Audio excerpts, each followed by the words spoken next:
අවුරුදු 25ක් 30ක් සම්පූර්ණ වන හැම කෙනෙක්ම කොලජන් සප්ලිමන්ට් එකක් ගන්නම ඕනේද?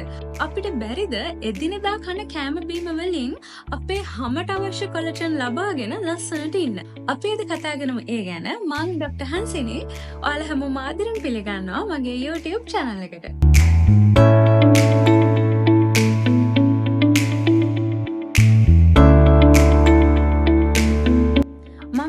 කලින් වීඩියෝ එකෙන් කතා කරා කොලජන් ගැන ඔයයි මායි දැනගන්න ඕන දේවල් ගොඩක් සරලව. කොලජන් කියන්නේ මොකක්ද? කොලජන් අපේ ඇඟේ තියෙන්නේ කොහෙද? මේ ස්වභාවිකවම හැදෙන කොලජන් විනාශ වෙන සාධක මොනවද? එහෙම විනාශ වෙන්නේ නැතුව ඒවා ප්‍රොටෙක්ට් කරගන්නේ කොහොමද? ඉතින් අද ඒ වීඩියෝ එකෙන් ටිකක් ඉදිරියට ඇවිල්ලා මම කතා කරන්නේ මේ කොලජන් සප්ලිමන්ට් එකක් වෙනුවට කොලජන් පිරුණු කෑම බීම වර්ග වලින් කොහොමද අපේ හැමේ කොලජන් හදන ක්‍රියාවලිය බූස්ට් කරගන්නේ? කොහොමද අපේ හැමේ කොලජන් විනාශ වීම වළක්වා ගන්න කියන එක ගැන තමයි අද කතා කරන්නේ. මම එදා වීඩියෝ එකෙන් කතා කරා මේ කොලජන් කියලා කියන්නේ ප්‍රෝටීන් එකක් කියලා. ඉතින් එතකොට අපේ ඇඟේ හොඳට කොලජන් නිෂ්පාදනය වෙන්න නම් අපි හොඳට ප්‍රෝටීන් අඩංගු ආහාර වේලක් ගන්න ඕන. එතකොට මේ ප්‍රෝටීන් බහුල ආහාර කිව්වම අපිට මතක් වෙන්නේ මස් මාළු කිරි බිත්තරනේ. මේ අතරින් බිත්තර ගැන මුලින්ම කතා කරොත් බිත්තරවල විශේෂයෙන්ම සුදු මදේ මේ කොලජන් හැදෙන්නම අවශ්‍ය වෙන ප්‍රෝටීන් වර්ග. ඒ කියන්නේ ග්ලයිසින් ප්‍රෝලීන් වගේ ඇමයිනෝ ආම්ල බිත්තර සුදු මදේ අන්තර්ගත වෙනවා. ඉතින් බිත්තර කියලා කියන්නේ එතකොට අපේ ඇඟේ කොලජන් ප්‍රොඩක්ෂන් එක වැඩි කරගන්න අපිට ගන්න පුළුවන් හොඳ ආහාරයක්. ඒත් එක්කම ඊළඟට චිකන්, කුකුල් මස්. චිකන් වලත් විශේෂයෙන්ම හැමේ චිකන් ස්කින් එකේ ඊළඟට කාටිලේජ් මේ කොටස් වල, ඒ කියන්නේ වින්ග්ස් වල වගේ, ඒත් එක්කම බෝන්ස් වල, කටු, ඒ කියන්නේ අස්තිමය කොටස් වල මේ කොලජන් බහුලව තියෙනවා. ඉතින් මේකත් අපේ එදිනෙදා ආහාර වේලට එකතු කර ගැනීමෙන් අපේ හැමේ කොලජන් ප්‍රොඩක්ෂන් එක වැඩි කරගන්න අපිට පුළුවන්. බිත්තර සහ චිකන් වලට අමතරව මාළු වලත් හොඳට කොලජන් තියෙනවා, විශේෂයෙන්ම සම සහිත මාළු වල. ඒ කියන්නේ දැන් අපේ උනත් හැමේනේ හොඳට කොලජන් තියෙන්නේ. ඒ විදිහට මස් මාළු වලත් වැඩි වශයෙන් කොලජන් අන්තර්ගත වෙනවා මේ හැමේ. ඉතින් එතකොට මේ ආහාර පාන අපිට ගන්න එකෙන් අපේ ඇඟට ග්ලයිසින්, ප්‍රෝලීන් කියන ඇමයිනෝ ආම්ල වැඩි වශයෙන් ලැබෙන හින්දා ඒකෙන් කොලජන් නිෂ්පාදනය උත්තේජනය වීමක් සිද්ධ වෙනවා. ඒත් එක්කම මේ මස් මාළු වලට අමතරව සැමන් කියලා කියන්නේ හොඳ කොලජන් ප්‍රභවයක්. විශේෂයෙන්ම මේ ප්‍රෝටීන් තියෙන සත්වමය ආහාරවල. නමුත් ඒ සත්වමය ආහාර ගන්න නැති කෙනෙක්ට කොලජන් අපිට ලබා ගන්න පුළුවන් එළවලු වර්ග වලිනුත්, ভেජිටබල්ස් වලින්. ඒවා තමයි කඩල, මුං ඇට, කව්පි, පරිප්පු, ඊළඟට සෝයා ප්‍රොඩක්ට්ස්, සෝයා බෝන්චි, සෝයා මීට් වගේ මෙන්න මේ දේවල් වලින් ভেජිටබල් ප්‍රෝටීන් අපේ ඇඟට ගන්න පුළුවන්. මම මේ මුලින්ම කිව්වේ අපේ ඇඟේ කොලජන් නිෂ්පාදනයට අවශ්‍ය වෙන ප්‍රෝටීන් වර්ග. ඒ කියන්නේ ග්ලයිසින්, ප්‍රෝලීන් වගේ ඒවා අපේ ඇඟට ගන්න පුළුවන් කෑම බීම වර්ග.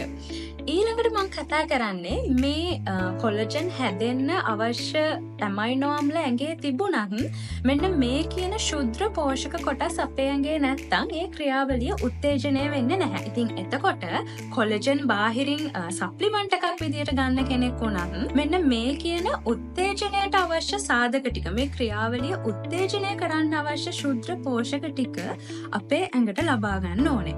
ඒවා තමයි විශේෂයෙන්ම විටමින් C, විටමින් A, ඊළඟට කොපර් සහ සිංක් කියලා කියන්නේ. මුලින්ම අපි විටමින් C ගැන කතා කරමු. විටමින් C කියලා කියන්නේ මම කලින් කිව්වා වගේම අපේ හැමේ කොලජන් නිෂ්පාදන ක්‍රියාවලිය උත්තේජනය කරනවා වගේම ෆ්‍රී රැඩිකල්ස් නිසා අපේ හැමේ කොලජන් වලට සිද්ධ වෙන හානියත් වළක්වමින් කොලජන් ආරක්ෂා කරන ඒජන්ට් එකක්. එතකොට සප්ලිමන්ට් එකකින් අපේ ඇඟට කොලජන් පෙප්ටයිඩ්ස් ගන්න කෙනෙක්ට උනත් මේ විටමින් C අඩංගු ආහාර ගොඩක් වැදගත් වෙනවා අපේ ඇඟට ඒ ලබාගත් පෙප්ටයිඩ්ස් වලින් කොලජන් හැදෙන ක්‍රියාවලිය බූස්ට් කරගන්න. ගොඩාක් දුරට කොලජන් සප්ලිමන්ට්ස් වලත් දැන් විටමින් C අන්තර්ගත කරලා තියෙනවා. ඉතින් මොනවද මේ විටමින් C අඩංගු ආහාර?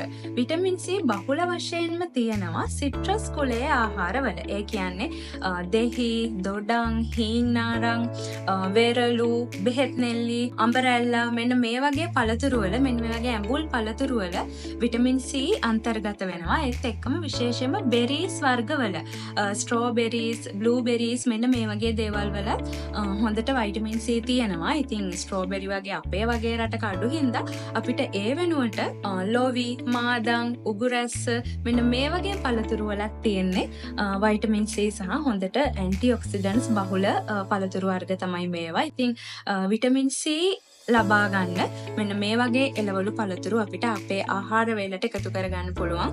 එක්ක ජූස් එකක් විදියට ගන්න පුළුවන්. එහෙම නැත්නම් අපි හදන වෙනත් කෑම බීම වර්ග වලට එකතු කරලා අපිට වයිටමින් C අපේ ඇඟට ලබා ගන්න පුළුවන්.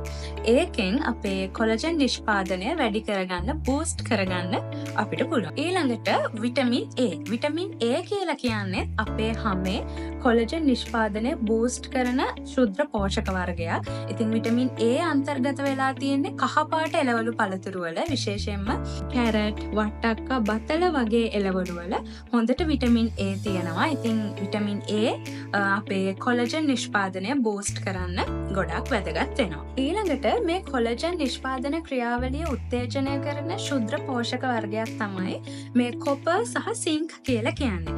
මේවා බහුලවම අන්තර්ගත වෙන්නේ nuts and seeds වල. ඒ කියන්නේ විශේෂයෙන්ම කජු, රටකජු, ආමන්ඩ්ස් වල, ඊට පස්සේ වට්ටක්ක ඇටවල, sunflower seeds මෙන්න මේ වගේ දේවල් වල තමයි මේ කොපර් සහ සින්ක් බහුල වශයෙන්ම අන්තර්ගත වෙන්නේ. ඊට අමතරව කොළපාට පලා වර්ගවල, ඒ කියන්නේ නිවිති වල, විශේෂයෙන්ම බ්‍රොකෝලි වල මෙන්න මේ වගේ කොපර් සහ සින්ක් අන්තර්ගත වෙනවා. මම මේ දැන් කියපු ප්‍රෝටීන් බහුල ආහාර ටික සහ ඒත් එක්කම කොලජන් නිෂ්පාදනය බූස්ට් කරන ශුද්ධ පෝෂක වර්ග ටික vitamin C, vitamin A, copper සහ සින්ක් අඩංගු ආහාර අපේ ආහාර වේලට එකතු කරගත්තොත් අපිට පුළුවන් අපේ හැමේ ස්වභාවිකවම කොලජන් හැදෙන ක්‍රියාවලිය උත්තේජනය කරගන්න, වැඩි කරගන්න. ඊට අමතරව තව අපේ හැමේ කොලජන් පරිස්සම් කරගන්න තව වැදගත් වෙන දෙයක් තමයි සල්ෆර් කියලා කියන්නේ.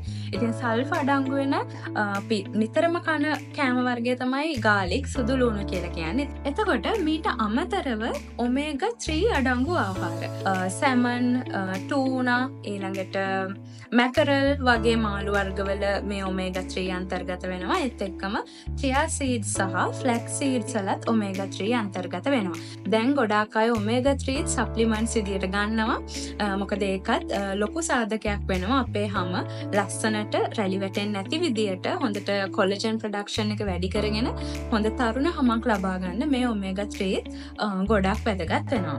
ඉතින් මේක ආයුර්වේදය ඇතුළතිත් කතා කරලා තියෙනවා රසායන ගුණය ගැන කතා කරන ගමන්.